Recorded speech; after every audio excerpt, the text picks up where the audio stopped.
Hi guys, welcome to my channel zero oil cooking. Sorry, ಒಂದು 4-5 ದಿನದಿಂದ video upload ಮಾಡಿಲ್ಲ because ನನ್ನ hand fracture ಆಗಿದೆ. ಅಡುಗೆ ಮಾಡೋದು ಸ್ವಲ್ಪ ಕಷ್ಟ ಅನ್ನಿಸ್ತಾ ಇದೆ. ಬಟ್ ಅದಕ್ಕೋಸ್ಕರ ನಾನು ನಿಮಗೆ ಒಂದು ಸ್ಪೆಷಲ್ ರೆಸಿಪಿ ತೊಗೊಂಬಂದಿದ್ದೀನಿ, ದಿಢೀರ್ ರಸಮ್ ಅಂತ ಹೇಳಿ. ಸೊ ಮದುವೆ ಮನೆಯಲ್ಲೆಲ್ಲ ಮಾಡ್ತಾರಲ್ಲ ಆ ಥರ.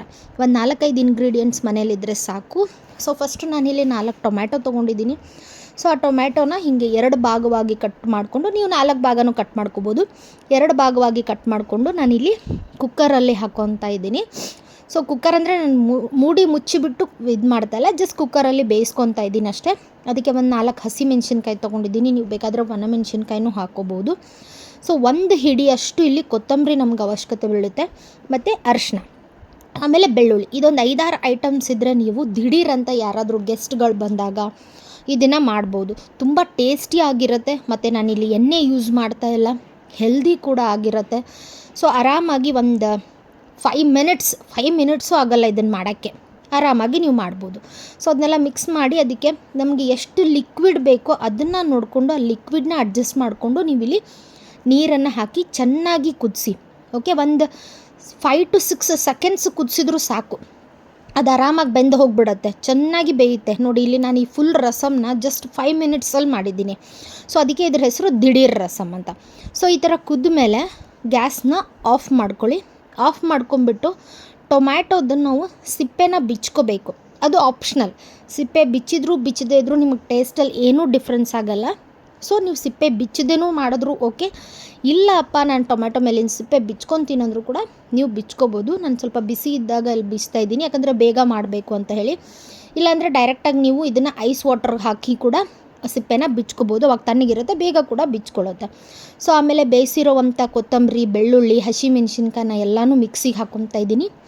ನೋಡಿ, ಇಲ್ಲಿ ನಾವೇನು ಟೊಮ್ಯಾಟೊ ಮತ್ತು ಇದನ್ನು ಬೇಯಿಸಿರ್ತೀವಲ್ಲ ಆ ನೀರನ್ನ ಹಾಗೆ ಇಟ್ಕೊಳ್ಳಿ, ಆಮೇಲೆ ಅದನ್ನೇ ರಸಮ್ಗೆ ನಾವು ಹಾಕೋಬೋದು. ಓಕೆ, ಸೊ ಇಲ್ಲಿ ನೀರು ಆ್ಯಡ್ ಮಾಡ್ದೇ ನಾನು ಈ ಮಿಕ್ಸ್ಚರನ್ನ ಏನಿದೆ ಅಲ್ಲ ಇದನ್ನು ನಾನು ಮಿಕ್ಸಿಗೆ ಹಾಕ್ಕೊತಾ ಇದ್ದೀನಿ. ಸೊ ನೀರು ಯಾಕೆ ಆ್ಯಡ್ ಮಾಡ್ತಾ ಇಲ್ಲ ಅಂದರೆ ಚೆನ್ನಾಗಿ ರುಬ್ಲಿ ಅಂತ ಹೇಳಿ ನೀವು ಸ್ವಲ್ಪ ನೀರು ಆ್ಯಡ್ ಮಾಡ್ಕೋಬೋದು. ಆಮೇಲೆ ಬಿಸಿ ಇರೋದ್ರಿಂದ ನೀರಿನ ಅವಶ್ಯಕತೆಯೂ ಇಲ್ಲ. ಸೊ ಒಂದು ಬಾಣಲೆ ಇಟ್ಬಿಟ್ಟು, ಸೊ ಬಾಣಲೆ ಬಿಸಿ ಆದಮೇಲೆ ನಾವಿಲ್ಲಿ ಒಗ್ಗರಣೆ ಐಟಮ್ಸ್ಗಳು ಏನೇನು ಬೇಕು, ಜೀರಿಗೆ, ಸಾಸಿವೆ ಅದನ್ನೆಲ್ಲ ಹಾಕಿ ಚೆನ್ನಾಗಿ ಬಾಡಿಸ್ಕೊಂಡು ಈರುಳ್ಳಿ, ಬೆಳ್ಳುಳ್ಳಿ ಮತ್ತು ಕರಿಬೇವನ್ನ ಹಾಕ್ಕೊತಾ ಇದ್ದೀನಿ. ಈರುಳ್ಳಿ ತಿಂದೇ ಇರೋರು, ಬೆಳ್ಳುಳ್ಳಿ ತಿಂದೇ ಇರೋರು ಆಪ್ಷನಲ್, ಅದೇನು ಬೇಕಾಗೂ ಇಲ್ಲ, ನಿಮಗೆ ಬೇಕಂದರೆ ನೀವು ಹಾಕ್ಕೋಬೋದು. ಸೊ ಕರಿಬೇವನ್ನ ಹಾಕಿದ್ದೀನಿ. ಇಲ್ಲಿ ನೀವು ಒಣಮೆಣ್ಸಿನ್ಕಾಯಿ ಕೂಡ ಈ ಒಗ್ಗರಣೆಗೆ ಆ್ಯಡ್ ಮಾಡ್ಬೋದು. ಒಬ್ವಿಯಸ್ಲಿ ನಾನು ಎಣ್ಣೆ ಹಾಕಿಲ್ಲ, ನೀರು ಹಾಕಿ ಒಗ್ಗರಣೆನ ಮಾಡ್ತಾ ಇರೋದು, ಅದು ನಿಮಗೆ ಗೊತ್ತಿದೆ ಬಿಕಾಸ್ ಇದು ಝೀರೋ ಆಯಿಲ್. ಸೊ ಅದೇನು ಮಿಕ್ಸಿ ಮಾಡ್ಕೊಂಡಿದ್ನಲ್ಲ ಆ ಮಿಶ್ರಣ ನಾನು ಇಲ್ಲಿ ಹಾಕಿ ಸ್ವಲ್ಪ ಬಾಡಿಸ್ಕೊತಾ ಇದ್ದೀನಿ. ಆಲ್ರೆಡಿ ಇದು ಕುದ್ದಿದೆ, ಹಸಿ ವಾಸನೆ ಹೋಗೋ ಟೆನ್ಷನೂ ಇಲ್ಲ ನಮಗೆ. ಸೊ ಸುಮ್ಮನೆ ಒಂದು 2 ಸೆಕೆಂಡ್ಸ್ ಬಾಡಿಸ್ಕೊಂಬಿಟ್ಟು ಅದಕ್ಕೆ ನಾನಿಲ್ಲಿ ಅರಿಶಿನ ಮತ್ತು ಉಪ್ಪನ್ನು ಆ್ಯಡ್ ಮಾಡ್ಕೊತಾ ಇದ್ದೀನಿ.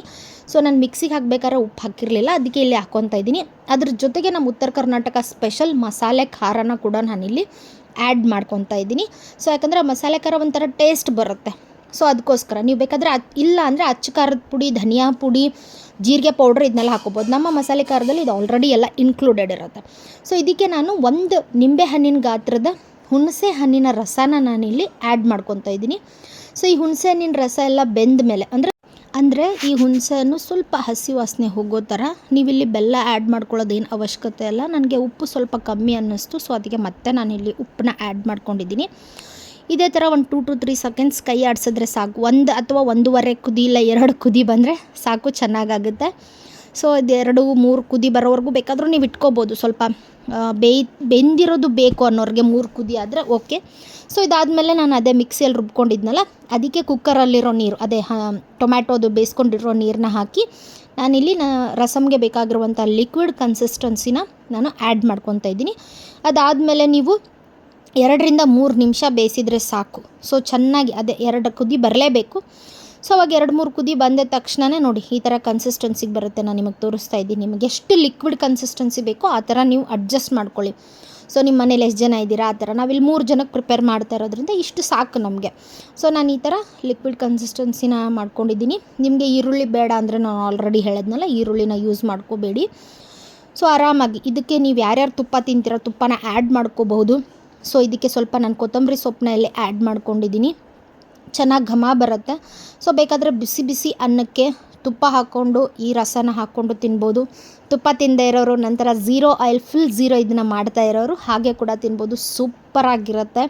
ಸೊ ಆ್ಯಸ್ ಯೂಶ್ವಲ್ ಫಸ್ಟ್ ನಾನು ರೆಡಿ ಮಾಡಿದ ತಕ್ಷಣ ರಿವ್ಯೂಗೋಸ್ಕರ ನಾನು ಅತ್ತೆಗೆ ಹೇಳ್ತೀನಿ ಯಾವ ಥರ ಇದೆ ಅಂತ ಹೇಳಮ್ಮ ಅಂತ ಹೇಳಿ. ಸರಿ ಬನ್ನಿ ನೋಡೋಣ ಅವ್ರು ಏನು ಹೇಳ್ತಾರೆ ಅಂತ ಕೇಳಿಸ್ಕೊಳ್ಳೋಣ.